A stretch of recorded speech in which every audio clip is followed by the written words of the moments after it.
رئیس ولایت سوخت میگوید تعمیر راه واروخ اسفره ادامه دارد و قطع نشده است، ولی جانب قرقیزستان مقامات تاجیک را به خودسرانه شروع کردن تعمیر این راه متهم میکند.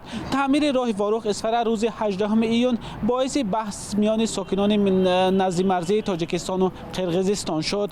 رجب احمدزاده رئیس ولایت سوخت روز 19 ایون در صحبت با رادیوی آزادی گفت مبلغ برای تعمیر راه واروخ اسفره از بودجه ولایت جدا شده است و تعمیر آن ادامه دارد. رئیس ولایت ناراضگی یک گروه از ساکنان قرقیزستان را برای تعمیر این راه رد کرد و گفت باید 5 کیلومتر راه تعمیر کرده شود. رفته ایستاده است. آسفالت ما کرده ایستاده، یکم پرابلم نیست. آسفالت کرده ایستاده 5 کیلومتر راه آسفالت کرده.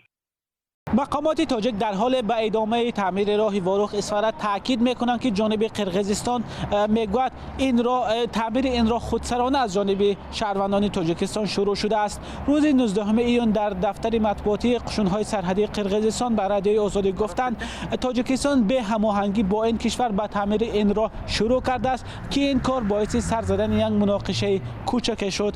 فعلا بر سر ادامه تعمیر راه واروخ اسفره میان هیئت‌های تاجیکستان و قرقیزستان گفت و شنید ادامه دارد. جانب قرقیزستان دعوا دارد که اینجا منطقه بحثی است و هر ساختمان باید در هماهنگی با دو کشور صورت بگیرد، ولی تاجیکستان تاکید میکند که این راه پورا در حدود قلمرو کشورش است و حق دارد آن را تعمیر نماید.